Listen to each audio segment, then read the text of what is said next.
नमस्कार दोस्तों। इस समय राजनीति की जो सरगर्मी बढ़ी हुई है जम्मू कश्मीर में बढ़ी हुई है। आप वैसे भी देख रहे हैं कि उत्तर भारत का जो खास करके जो है मैदानी इलाका है वो अभी गर्मी की तपती धूप से जो है राहत तो पाया है, लेकिन मानसून पूरी तरीके से सक्रिय नहीं हो पाया, बरसात नहीं हो पा रही है, इसलिए लोग बहुत परेशान हैं। अब हम आते हैं मेन खबर पे। खबर यह है कि जम्मू कश्मीर के मुख्यमंत्री उमर अब्दुल्ला जो नेशनल कॉन्फ्रेंस पार्टी के, उन्होंने आरोप लगाया कि बीजेपी उनके पार्टी के विधायकों को 30 करोड़ रुपए में एक विधायक खरीदने का प्रयास कर रही है।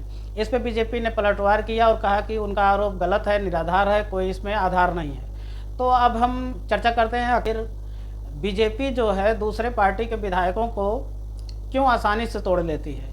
लेकिन इसमें एक और पुट हम जोड़ देते हैं कि बीजेपी उन पार्टी के विधायकों को तोड़ने में, अपने पार्टी के साथ जोड़ने में ज़्यादा सहज होती है, ज़्यादा आसानी होती है, जो अतीत में बीजेपी गवर्नमेंट में सहभागिता कर चुके हैं या उनके साथ रह चुके हैं। अब हम चूँकि बात जम्मू कश्मीर की कर रहे हैं तो अमूमन आपके दिमाग में आएगा तो वहाँ नेशनल कॉन्फ्रेंस एक तरीके से मुस्लिमों की पार्टी है, और चूँकि मुस्लिम एक तरीके से बीजेपी मुस्लिमों को अपना एक विरोधी मानती है, मोटा मोटी ये माना जाता है। तो ऐसा कुछ भी नहीं है। अतीत में माननीय अटल जी के सरकार में नेशनल कॉन्फ्रेंस सहयोगी भूमिका में थी। जब अटल जी प्रधानमंत्री थे तो उस समय नेशनल कॉन्फ्रेंस के उमर अब्दुल्ला जी केंद्र में अटल जी के साथ शुरू में वाणिज्य उद्योग मंत्रालय में थे, बाद में विदेश राज्य मंत्रालय का पद संभाले। अब हम उन पार्टियों की बात करते हैं जिन्हें हाल ही में आपने देखा होगा कि खबरों में रही हैं, जैसे पश्चिम बंगाल में तृणमूल कांग्रेस, जिनके विधायकों को, सांसदों को बीजेपी ने तोड़ डाला है और ममता बनर्जी के पार्टी के अस्तित्व पर ही खतरा है। उससे पहले कि हम बात करें महाराष्ट्र में शिवसेना और एनसीपी को तोड़ा उसने। शिवसेना, पश्चिम बंगाल में ममता बनर्जी, जम्मू कश्मीर में उमर अब्दुल्ला और बिहार में नीतीश कुमार, कुछ और लोग भी बीजेपी के सहयोगी रह चुके हैं। इसमें हम बहुजन समाज पार्टी की बात नहीं करेंगे क्योंकि वर्तमान में उसके जो है कोई सांसद नहीं है, एक मात्र विधायक हैं। तो ऐसे में हम बात करते हैं आखिर उन पार्टियों को क्यों तोड़ने में आसानी होती है। उसका सबसे बड़ा कारण होता है दोस्तों, जब दो पार्टियों गठबंधन में सरकारें होती हैं तो दोनों पार्टियों के नेता एक दूसरे से मिलते जुलते रहते हैं, बातचीत होती रहती है, चाय नाश्ता, आरटी पार्टी सब में एक दूसरे के शामिल रहते हैं। ऐसे में इन क्षेत्रीय पार्टियों के मुखिया को शंका भी नहीं होती कि हमारे विधायक या सांसद बिकने तो नहीं जा रहे हैं। इसी का फायदा बीजेपी आसानी से उठा लेती है।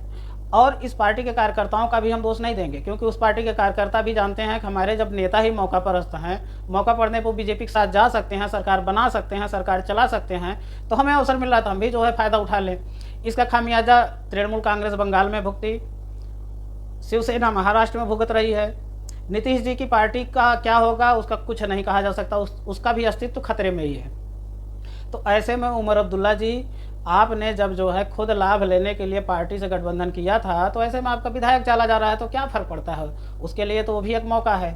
तो साथियों, अगर मैं उन पार्टियों की अब नाम ले रहा हूँ, उन पार्टियों को चेतावनी देना चाहता हूँ, जैसे कि उत्तर प्रदेश में 2027 का चुनाव होने वाला है। ओम प्रकाश राजभर, संजय निषाद, राष्ट्रीय लोकदल के जयंत चौधरी और अनुप्रिया पटेल, आप लोगों का अस्तित्व खतरे में है। ये लोग तो, इनकी तो पार्टी के विधायक और सांसद में थोड़ी मशक्कत भी बीजेपी करनी पड़ रही है। आपके पार्टी के विधायक, सांसद या कार्यकर्ताओं को तोड़ने में बीजेपी को समय भी कम लगेगा, पैसा भी कम देना पड़ेगा, क्योंकि आपकी पार्टी के जो नेता टिकट पा रहे हैं वो पैसे पे टिकट पा रहे हैं, तो स्वाभाविक सी बात है उनको ज़्यादा कमाना है तो विकल्प अगर बीजेपी मिल रहा है तो उसमें शामिल हो जा रहे हैं। तो ऐसे में खास करके जो लोग भी बीजेपी के साथ रह चुके हैं वो लोग सावधान रहें। दूसरे, हम जनता से अपील करते हैं कि आप ऐसी पार्टियों के साथ मत जाइए जो कभी बीजेपी के अलायंस में रही हैं या रह रही हैं, क्योंकि ऐसे लोगों को कोई भरोसा नहीं है वो कब टूट जाएं, क्योंकि ये मौका परस्त हैं और भलाई इसी में है कि आप उनसे दूरी बना के रखिए।